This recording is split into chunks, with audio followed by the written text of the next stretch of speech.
I'd now like to welcome to the stage Rotary and Rick Harnett to introduce some very special guests from Valley High School who've joined us today to present the results of their Rotary NAACP 3D, more letters, case study. Rick, thanks.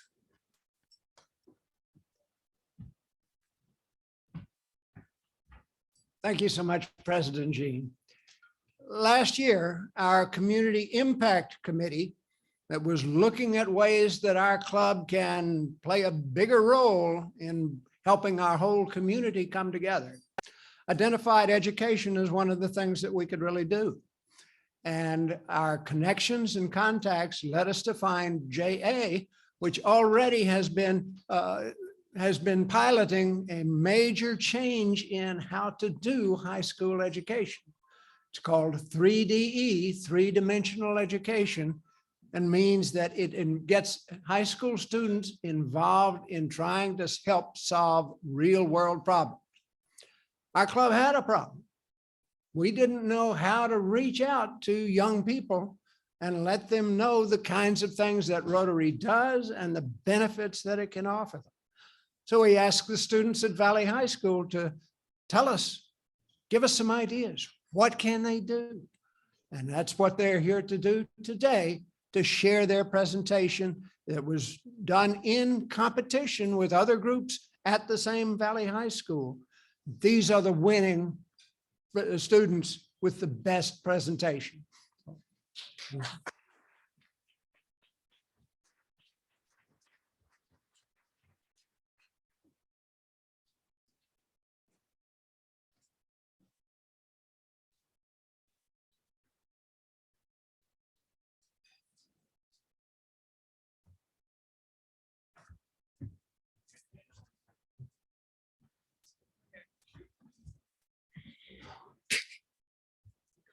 Hi, and thank you for coming today and listening to our 3D presentation. Today, we were partnered with the Rotary Club and the NAACP. Our team leader was Madison Brown, but she couldn't make it today. And I am Miranda Navarro, the slides manager. She is Quindressa, our recorder, and Denaja, our checker, Mackenzie, our reporter, and Ariana, our researcher.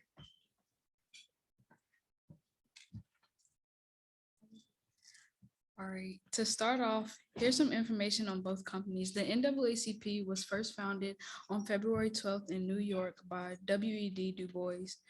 They are also one of the largest and oldest civil rights organizations. The NAACP makes sure that there is equality in jobs, education, healthcare, criminal justice, and they even protect voting rights. Now, some information on the Rotary Club. They were first founded in February 23rd, 1905 in Chicago, Illinois by Paul P. Harris. The Rotary Club makes sure to take action on important issues affecting our world. Their mission is to provide service to others, promote integrity, and advance world understanding. Their vision statement says, "Together we see a world where people unite to take action to create lasting change across the globe, in our communities, and in ourselves," and we 100% agree with that statement.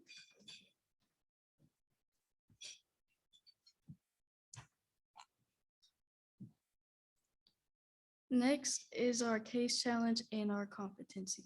The case challenge was, how can the NAACP and Rotary Club get high school students to build interest and membership? Next is our competency, and it just basically means the ability to do skills successfully, and ours was using effective communication.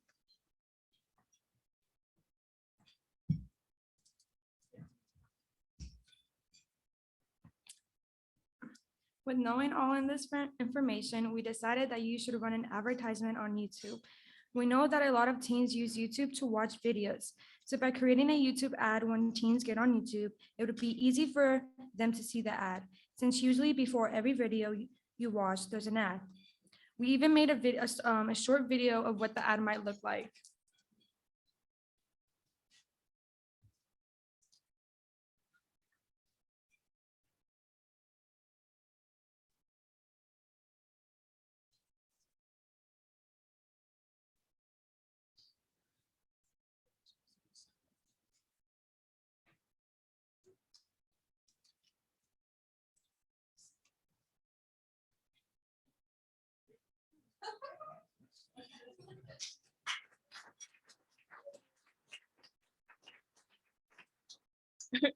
When we were coming up with our solution, we realized that some students would most likely not volunteer if they know that they're not getting something in return for volunteering.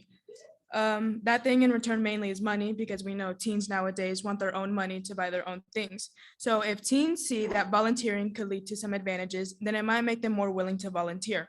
One of the advantages is that volunteering looks really good on job resumes. Some resumes are more willing to hire you if they see that you already have some work experience. Which then brings me on to a next point. Volunteering really helps you gain more experience and learn new skills that will most likely help you in your future. Overall, volunteering helps you develop and discover yourself. We came up with all this by using our analytical tool. We came up with the solutions by thinking of possible outcomes for them. For example, we didn't use media platform TikTok because we know that on that platform, if we were to run an ad, people would just skip it and not pay attention. But there are also some problems with our solution. Some teens might have YouTube Premium, so they wouldn't see the ad.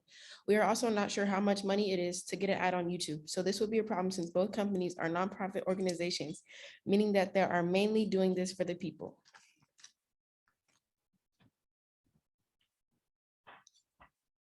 Now that you have heard our solution and some of the errors of our solution, thank you guys for listening to our presentation. And do you all have any questions?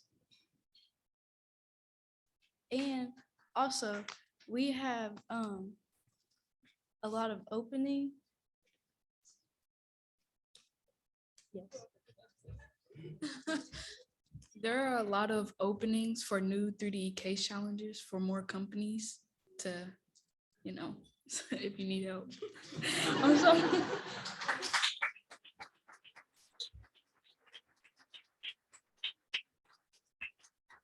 Awesome, great job. Another hand for them, and they're right. There is a need for more companies to participate in this. This was kind of a pilot program, and we would love for more participation.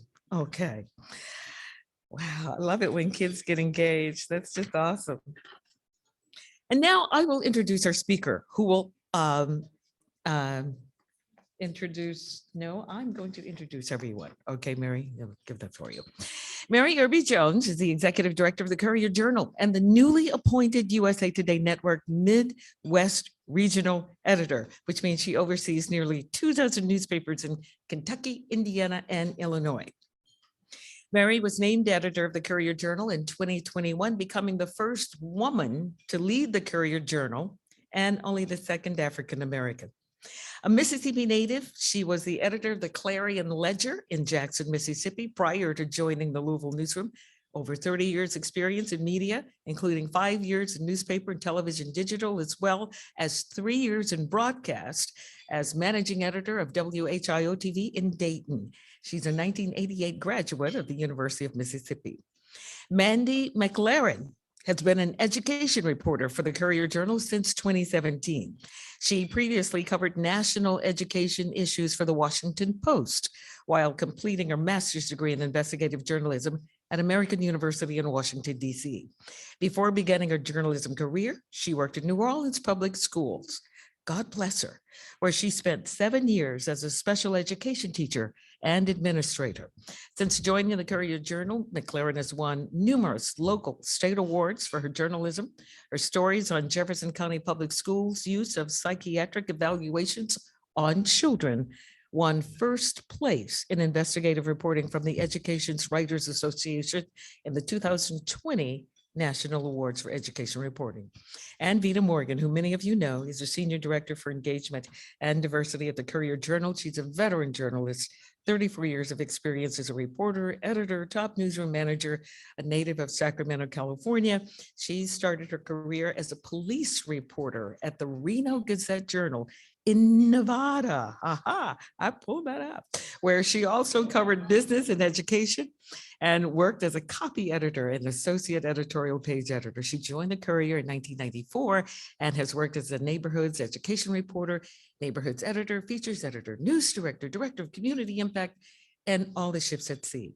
So please welcome Mary Irby-Jones, Mandy McLaren, and Vita Morgan.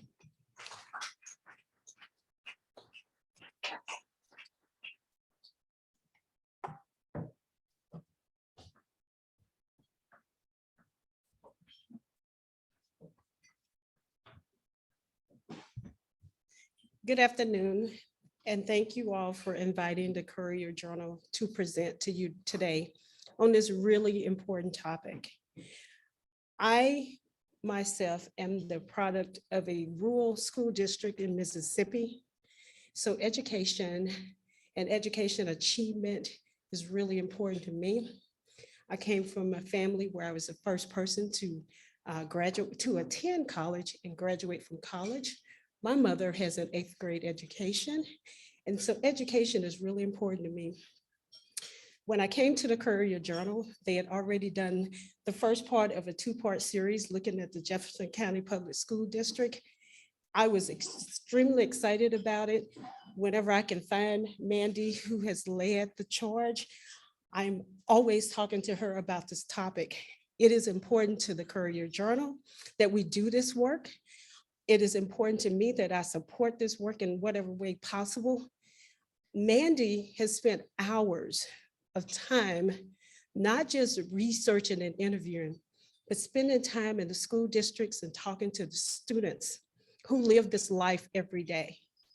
Thank you all for allowing us to tell you about our journey and about where we intend to go next as we continue to create conversations about our school district. Thank you.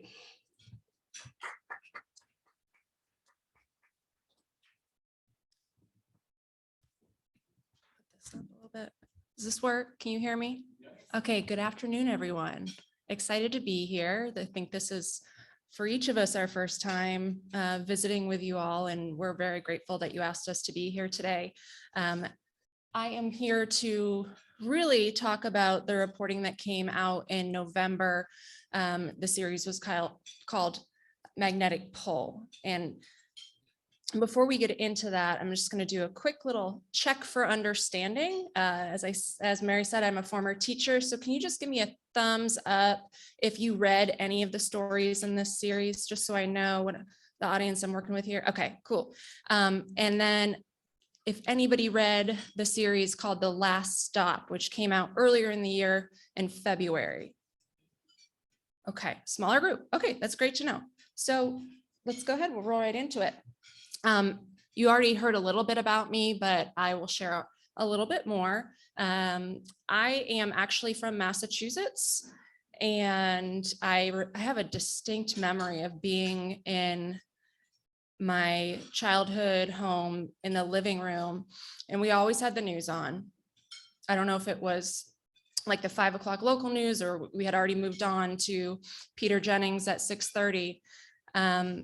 My mom had a recliner and a lamp that had like a little ledge on it. And on that ledge, she would just have stacked grade books and papers and red pens because she was a 5th grade teacher. And she would be in that chair basically since she got home until she went to bed. And I remember looking at her and saying, I am never going to be a teacher. That looks miserable. All you do is work. So I left the small rural town where I grew up in Massachusetts and went to college in Boston. And at that point in time, I was a freshman in high school when 9/11 happened. And so when I went to college, I was convinced that I was going to be a reporter and go to the Middle East. And so I studied poli-sci and broadcast journalism. And then life has a funny way of working out. One day, someone came into one of my poli-sci classes to talk about a program called Teach for America. And for whatever reason, it hit me. And next thing I know, I am moving to New Orleans, sight unseen, had never been there, didn't know anybody. I didn't have a place to live. I didn't have a car. I didn't have a bed. I didn't have a job. So it was a big leap of faith, but it ended up being the greatest decision I've ever made in my life. I was there for 7 years. My first year, I was at a regular public school, so very similar to like what we have here in Louisville. There's a central office and a district that runs it, but it was the Great Recession. So as the last in, I was the first out. After that, I moved to a charter school where I spent 5 years, and then I moved to another charter school for my final year. So I've seen different aspects of education and education reform. And has anybody in here have experience working in K-12 schools? Okay, do you still work in K-12 schools? I think there was one hand, 2 hands, okay. It is a very difficult job, and it can also be really frustrating and disheartening when you see the same issues over and over again. So I was basically on the track, I can become a school principal and affect change that way. Or I thought back to, you know, my passion for journalism and telling stories that nobody else was telling, and I could try to merge the 2 pieces of my life to try to affect change that way. That's what led me to Washington, DC. I got really lucky, teamed up with the national education reporter at the Post and was able to do some really great work on school segregation. So when I was looking for a job and Vita called me up for an interview, that was really the extent of what I knew about Jefferson County Public Schools, because when you're not in Louisville, everybody talks about JCPS and everything that's done for school integration as, you know, the North Star. And in many ways it is, but if you live here, you also know that it has a lot of its own problems as well. And so again, I took a leap of faith because I did have a job offer to stay in DC, but I decided to move to Kentucky, pretty much sight unseen, and start a new chapter here. And Vita was a big part of that decision. So she does get a lot of credit from me. So that's a little bit about me. And I share that with you to sort of explain how I approached all of these stories that I wrote. And I think, you know, in the conversation today about news, it's all about, you know, well, this is bias, this is fake news. There is some truth to that, right? Every reporter is a human. You do bring these past experiences, if you want to call them biases, to your reporting. You do your best to be objective, but it does color the way you think about stories, the decisions about who you choose to talk to, who you choose to give, you know, the biggest space to talk in your stories. And for me, given my experience, having worked in high poverty, segregated schools, that absolutely impacted, I think, the way that we approach the stories. And if you've read them, you might have picked up on that, but and that was a picture of Cale. His name was Cale Moore. I had him in 6th grade, 7th grade, 8th grade. I moved to another school, and I was very, very worried about him because he was a brilliant young Black boy, but he didn't have that connection to the school that made him feel safe and comfortable all the time. And he had issues in his home life as well. So there were days where Cale, and he'd probably admit this now, was just like a complete jerk to every adult in the building. And so when I moved to another school for his 8th grade year, I was really worried about him. But this is a picture of him on his 8th grade graduation day. And he was just, I was so proud of him. So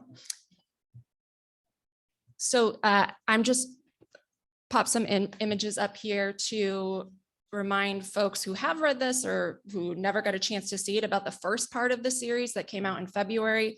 It was called The Last Stop, and it focused primarily on JCPS's history with busing.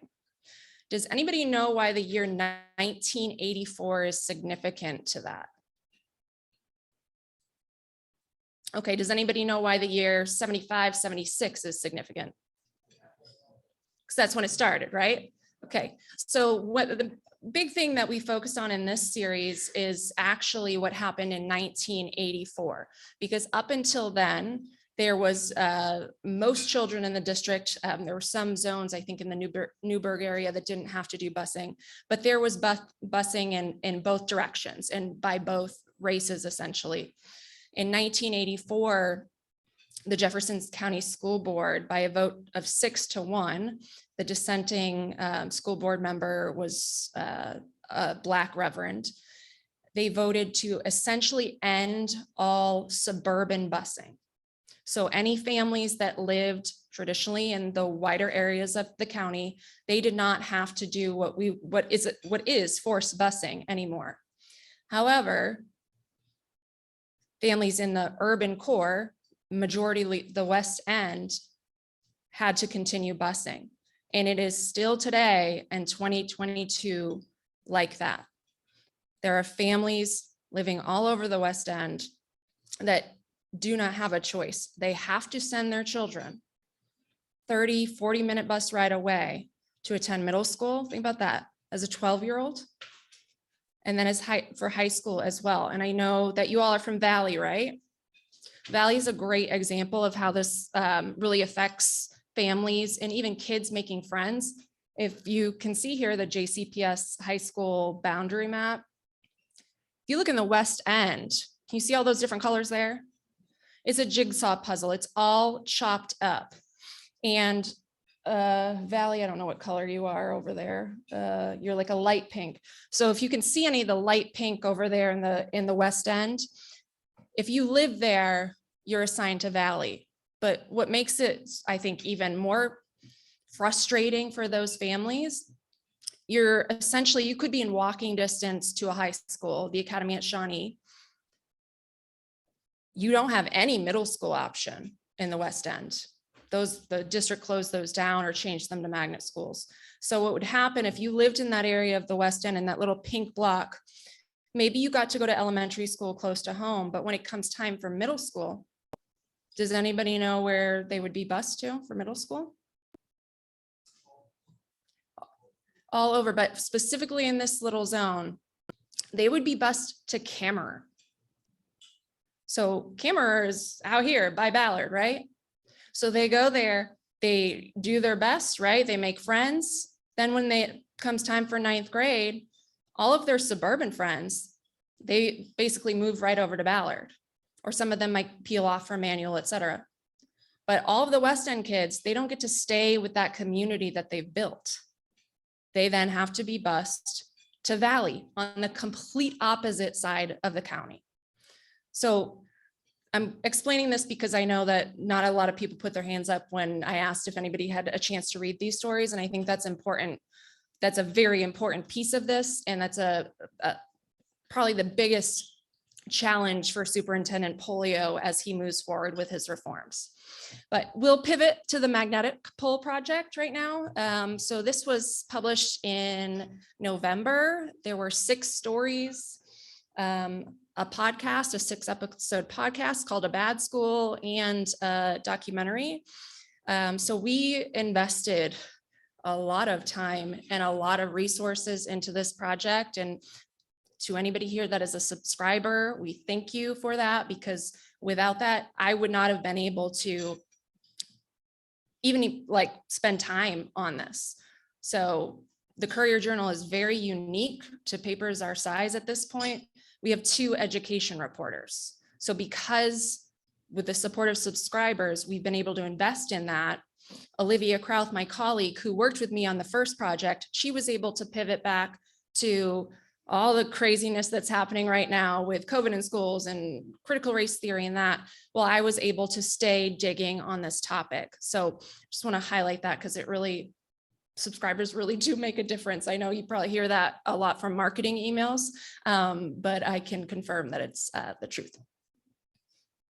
So I made some slides here to go over the main findings of the project. I'm not going to spend too much time on them because I'd rather us have time to do questions. And also, I haven't been in the weeds of this project for a couple months. I've moved on. I'm still working. I'm still following it, but I'm in the weeds of another project. So all of those numbers and figures are now in my head. So I'm not going to be able to rattle off all of the exact findings right now, but I'll go through them with you. So the biggest story that we did in the main story was looking at how Jefferson County's magnet program was designed, how it's been really protected over the years, and how at this point today, and it has been for many years, really impacting what we would call regular schools, like a Valley. And what we did, well, I guess what I did, I worked with JCPS to do a bunch of public records requests and get data to study how this was really happening. And for some high schools, and I don't remember if Valley is one of them, they're losing 3 out of 4 high achieving students. So that's considered proficient on K-Prep to magnet schools every year. So if you think of, and again, I'm gonna use Valley as an example, but I don't know if it was one. If you think about Valley's boundary zones, all the kids that live within that zone, they're assigned to Valley. But with the choice programs that we've established in this district, the ones that tend to be more advantaged and the ones that tend to be proficient, they don't stay, right? They make the choice to go somewhere else, to Butler or Mail or Manual or Brown or, other choice programs in the district. And so how does that affect a school like Valley, like Iroquois, like Western? The children that are left there are much more disadvantaged. The concentration of poverty is much more intense than it would be if all the kids that lived in that zone would go to the regular school. And I'm not making any judgment on whether or not those choices should exist. I think we believe that it was important for that information to be out there for the public to consider when we're thinking about the role that magnets play in the district and how that eventually impacts our city. Because when you go to a high poverty school, the odds are stacked against you, right? I mean, I could list off all of the stats about, access to AP courses, suspension rates, access to even college scholarships and college trips and all of that. So that was the main findings of our first story. A second story looked at something a little bit different. So rather than thinking about segregation between schools, we also took a look at segregation within schools. And this is not unique to Jefferson County at all. This is prevalent across the country, and it's folks in my circles call it the school within a school problem. And the two biggest examples in this district are Mazik and No middle schools, which both have magnet programs within them, but also have neighborhood kids that attend. And so when you step inside the schools, it's impossible to ignore that dynamic, right? The neighborhood kids know that they're in probably a lot of them think they're in the DUN program. And I've heard that from kids. And then, they have the magnet kids that get bussed in, that a lot of them are white and Asian. They don't look like the neighborhood kids, and they are in the smart classes. And so this story took a look at this and also pointed out that technically those those magnet programs within those two middle schools are open to everyone. I think they serve fewer than 5% students with special education plans. And just because you have a special education plan, and I'm a former special ed teacher, doesn't mean that you can't excel and succeed in a magnet program. So there were a host of issues there. And I will say that there is work being done in those two schools right now to integrate the two groups more, but it is still going to be a dynamic that continues. We did a story looking at exits. Thumbs up if you know what an exit is in this district. Okay, some of us. Raise thumbs up if you went to a traditional school. Okay, some of us, okay. Exits are basically, you just can remove kids, you can kick kids out. A regular school like Valley, if one of those young ladies over there all of a sudden got Fs all year, Valley couldn't say, okay, you can't come here anymore. They'd have to keep her and find a way to support her and bring her grades back up. Magnet programs have this special privilege called the exit, where they can look at her and say, you're just not cut out to be here, so goodbye. and they don't have to take responsibility for all of the kids that they enroll. And that is most closely associated with the traditional school program. This document over here on the right-hand side, that was from the 1970s basically lawsuit that forced the merger of the two schools. And the new merged district had to get approval from the federal judge to open what were dubbed and are still called these traditional schools. And if you go back into the court records, it's very clear what their purpose was. And their purpose was to model a parochial school system because the district was worried about losing too many families to that system. So they created their own version of parochial schools. And this document actually shows like a tally of families who said, if you open a traditional school in which there's control over which kids get in and which kids, you know, that you can remove kids that we don't want there, basically, then we will come back from these private schools that are listed. So that was that story. Another story that there are a lot of stories. If you're bored, I apologize. I'm trying to get through them. When I was going through, I got 15 years worth of feeder pattern data from the district. You know, when I got here, to be honest, I walked right into the fire when it came to manual. My first week here, another reporter, Philip Bailey, passed me a video of two students, or a recording of two students in the principal's office talking about kneeling during a football game. And from that recording onward, that spiraled. And so my first interaction with manual, which a lot of people in the city very much love and protect, was a lot of critical reporting, and actually led to the removal of the school principal. So I know that I don't have a lot of fans in the city sometimes when it comes to manual, but I do think it's important to give it an extra critical eye because it is the #1 school in the entire state of Kentucky. It's on national rankings every year. So we wanted to look and see who's getting in there. How are they getting in there? Because if you are an advantaged parent, you know how to work the system. It may not always come out in your favor, but you're going to have a leg up. And this story basically details the path to get in is basically elementary school. Don't start at a Title I school, which is probably pretty obvious. If you go to any school in the East End for elementary, or if you go to Brandeis, you're on the right path. From there, if you want to increase your odds, get into Mazik or Nose magnet programs, because half of all freshmen accepted to manual in the past 15 years came from those two middle schools.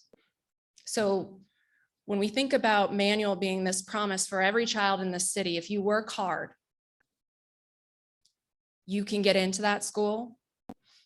We have to stop and question if more than half of all their incoming kids are coming from just two schools, is this really a fair playing field? And that doesn't even get into the students that sort of skip the line from homeschool and private and parochial schools who get in the freshman class.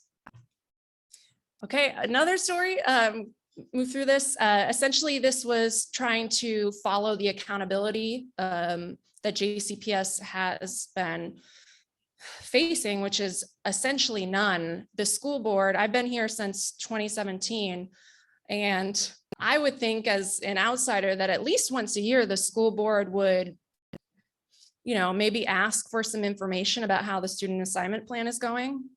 Maybe, you know, look at some data, ask some questions. I've never seen that once at a full school board meeting. It just rolls on year after year after year with no accountability for it. And one thing that I discovered in the reporting is that because of this, and because JCPS is not making the changes that the national group says they need to, they're losing out on these really, really large federal grants that they could be using to build new magnets, stronger magnets. And so, yeah, am I way over time? Okay, I'm so sorry. Then I'm just gonna do, this is, we did talk about solutions. We can talk about solutions right now if you want. And what's next? I am going to be following what's happening with Superintendent Polio. He does have a new plan ready to go in the next couple of weeks. So keep your eyes out for stories from us on that. And we're also working with keeping the community engaged.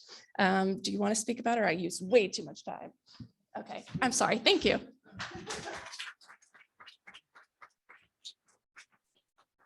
Just really briefly, so my job is to try to work with the community to bring the community into the conversation so that what we're putting out there, we're also asking people what they think about it, what they see as solutions. And we did that along the way. We also hold community forums. We have one coming up on March 22nd, where we're teaming with the Urban League and the NAACP and the principals, retired principals group, Black principals, to talk about how this can affect the West End. And something else really important I think you ought to know is there are a lot of people around the table when we're discussing these issues, including myself, who have 2 children who went through the public school system here. I also covered education here.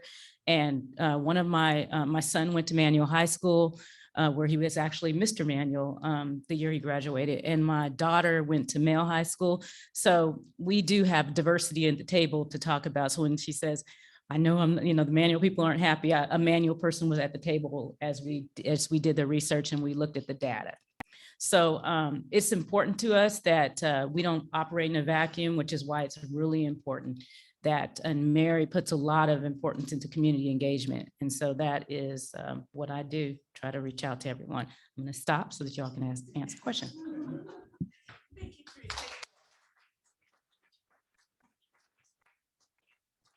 Terry, you go ahead and ask your questions, please. Wait, which one? Oh, hold on.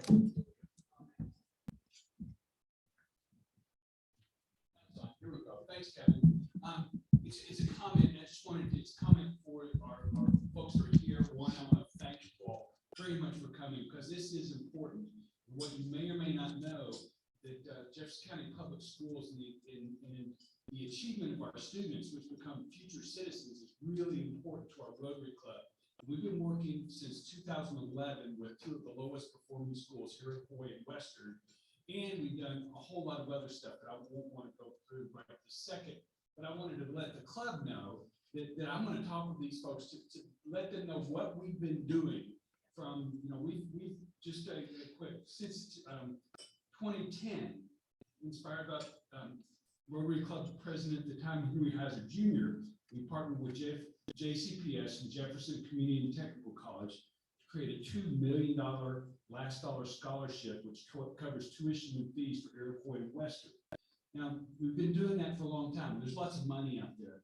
But we also decided in 2014, 2012, when the Western kids started, that we wanted to work with them and be working with them when they graduated 2016. So we've been doing a mentoring, which really is life skills coaching at these 2 schools since 2012 at Western, 2013 at Iroquois.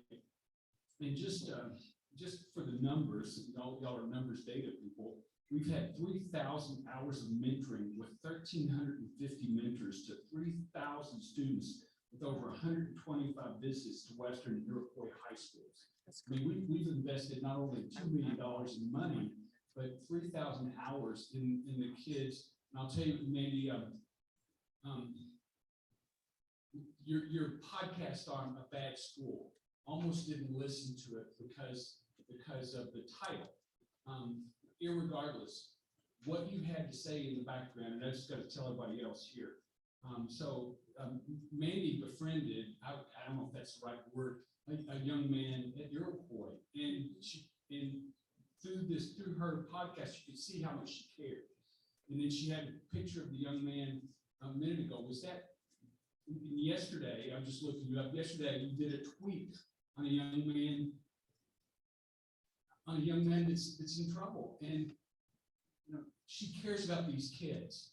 And I think that's what I've learned really, really quickly is that don't judge a book by its cover. Like she was saying, people at Manual don't like her. Well, she's interested in the benefits of what we're trying to do here. She cares about our kids. That's why I want to talk instead of talk with them later, but Rotary does a lot of good things. And you all pointed out some things in some ways I wasn't particularly a fan of, but things at the beginning was that you raised urgent questions that must be debated and addressed. Rotary hopes that we can inspire other civic clubs, religious institutions, and other interested citizens to reach a hand across to our Jefferson County Public School students. And when we do that, we always find that the students in the school always reach back. It's a transactional. It's not a hand up. That's old fashioned. It's a hand across. We're meeting you, and we have the same aspirations for our children that the folks in the county have. And they deserve a great education. So anyway, sorry for that. Don't have a question, but I do want to talk to you maybe about what the things we're doing. And you could maybe point to some things that we could improve or do some things better. Thank you. We actually have, you have a mentoring session tomorrow morning, right? You have a mentoring session tomorrow morning, right? Yes. You are tearing up. Want to tell us what's going on there? Yeah, he referenced a tweet from yesterday of a former student. He's now in college, was visiting a friend in DC.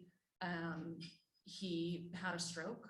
His friend called emergency services immediately. They came and said, he's fine, just let him rest.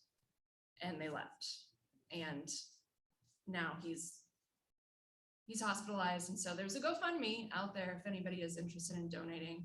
I can try to get that to you some way, but it's, you know. And he was someone you were doing the story with. No, this is a student that I taught. Yeah. Kevin Fields, CEO at Louisville Central Community Center, and I want to say on behalf of our club, Mary, Vita, Randy, thank you guys for your great work. I'm very passionate about the very issues that you talk about. I've had opportunity to work with Vita over the years as the former education director at the Urban League, and now being active with NAACP. I do want to say on behalf of those organizations, thank you for what you're doing. I do have two questions. Hope I have time. One has to do with the desegregation issue and its implications around achievement. I'm a graduate of the class of '76 of historic Central High School, the last all-Black graduating class. And the promise of desegregation was that it would help to advance education within the Black community. That's what we were sold on. But I've also had the opportunity to work over the years on the white-Black achievement gap issue that we seem to not be able to see any movement. So my question around that is, have we done any research to evaluate how desegregation plan impacts student achievement or vice versa, or is it a net zero impact? Is this on? Yeah. In our first series that we did earlier in February, Olivia did do a story that gets into that a little bit, but the data was very limited. You do not see, and we looked at elementary schools because it was the easiest data point. So children that live in the West End, those that bused to the east side for elementary versus those that stayed at their neighborhood, like a school in the neighborhood, there was essentially no statistical difference in their achievement. So that is just one very small data point.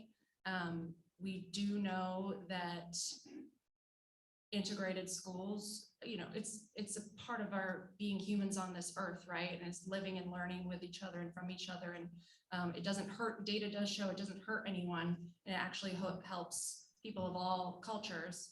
But I can also say, and you probably know this coming from Central at a time when it was segregated, lots of problems associated with that.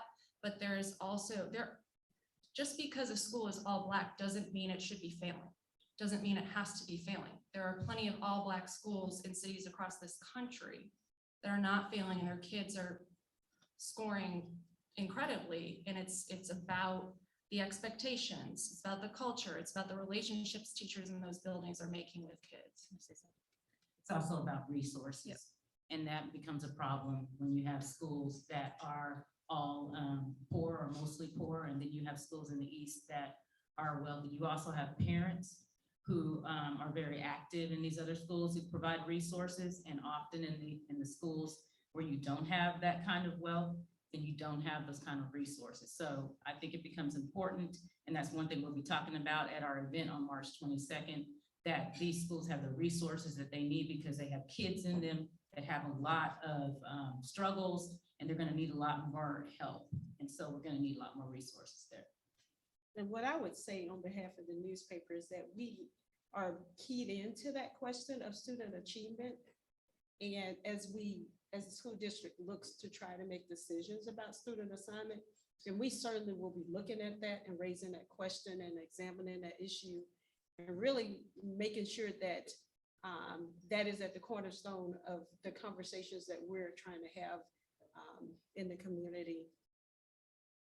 Thank you. And I'll be brief. My second question is another important issue that tends to be my soapbox issue when I talk about public education, and it deals with Title I of the Elementary and Secondary Education Act, which in Jefferson County, we tend to relate to school performance, which is not what that policy was founded for. It was really to advance economic needs of families to help them to be successful in education. So my question to the Courier is, have you ever really looked at examining how we apply the intent and purpose of Title I in this district and always seeing the results of what that policy is intended to deliver on? That's a great question. And for those of you not familiar with Title I, I believe it's 40% or more of your school identifies as free and reduced lunch. You are eligible for these extra funds from the federal government. And the most important point, and this actually, President Obama tried to put a rule in place to make this more clear. And then when President Trump came into office, he rolled it back, got rid of it. Title I funds are supposed to supplement, not supplant regular funding. And too often what happens is that Title I gets thrown towards the poor schools and it just pays for stuff that they already needed to begin with. It's not giving them the extra resources, enrichment, and teachers that's why the program exists. We're recognizing that they need extra. JCPS school finances is an incredibly complex issue. Olivia and I are looking into it. JCPS is also changing their school funding formula. If you want to chat about that offline, I'm happy to. Thank you. Excuse me. My name is Fred Cowan. I have been involved in one way or another in public schools for a long time. When I was in public schools here in Jefferson County, a student when Brown versus Board of Education passed, and continued my interest. I graduated from public schools here. My children went to public schools. I was a member of the legislature many years ago. I was a strong advocate of public schools, remain so. And my question is based upon the reporting, and I read, I won't say I read every single word, but I read a lot. There were a lot of words. I read a lot of it, and I very much appreciate the attention you paid on it. It seems to me that there's one issue that I've thought that you could have dealt with more and urged you to look into, which is sort of an elephant in the room kind of issue, which is the worry that a lot of middle class and upper middle class Jefferson Countyans have with public schools, that they are becoming more and more dominated by poverty, let's say. And as a result, you find a lot of parents, and I know this because I hear people talk about it all the time, parents who feel pressured or are interested in sending their children to private schools. And when I was a kid, many years ago, there were always parochial schools and Catholic schools, but there weren't. There was Country Day, perhaps, is a kind of very elite school for the really wealthy people. But since that time, we've seen a plethora of other private schools that have grown up over the years. And the general feeling, I believe, that's out there among some people, which may not be correct, is that the public schools become weaker and people are voting with their their feet and putting their children in private schools. That's a great danger to our community, it seems to me, if that's true. And we need to face that issue head on. And I think the emphasis you put on a magnet school program was really important because it's a major issue. But what I think we deserve some more look at is, well, why did we do that? And is that really something that we should be doing? And if it's not, what's the alternative to keeping people in school? And I know you touched on these things in your series, but I think that perhaps we get into a lot deeper on some of those issues that confront the future of our community and public schools generally. So I just wondered if you could comment on that or any of the other members of the panel as well. Yeah, I mean, I'm not a parent. I haven't had to make that choice. We did get into the podcast a little bit about how a lot of that choice is based on stereotypes and misconceptions that the local media plays into quite often. And so if you're a parent and all you hear is terrible things about, in this example, it was Iroquois, yeah, you're not going to want to send your kid there. But if you actually spend time in the school and are there, it's not what it's reported on the news at all. So that's a piece of it that we did talk about. But to your point of JCPS needs to be held accountable for the education and the environment that it is providing to children, no matter what school it is. And if they do make changes to make these magnet schools more equitable, then JCPS has to be prepared for those consequences. To your point, in Lexington, early 2000s, the Herald Leader did a story on how one of their magnet schools was in a Black neighborhood, but only served white and advantaged kids. The school board responded wanting to be progressive and make this not as egregious as it was. And they changed the system so there would be a way for Black neighborhood kids to also be in that school. What do you think happened? Same thing happened here. Yeah, all of the white families pulled out. Today, that school is majority Black, high poverty, and according to the state, is failing. So there's many pieces of the puzzle that do need to be discussed. I'll just say, just quickly, I covered education here, and these problems are the same. They have not changed for years and years. And the goal of a lot of the magnet schools that were created and all that was to try to keep white and wealthier people from fleeing the public school system, and that has still been the case. And now we're looking at trying to, change this so that it's more equitable. And so, yeah, we're going to be facing those same issues, and we will be reporting on them. Thank you again. This is very compelling.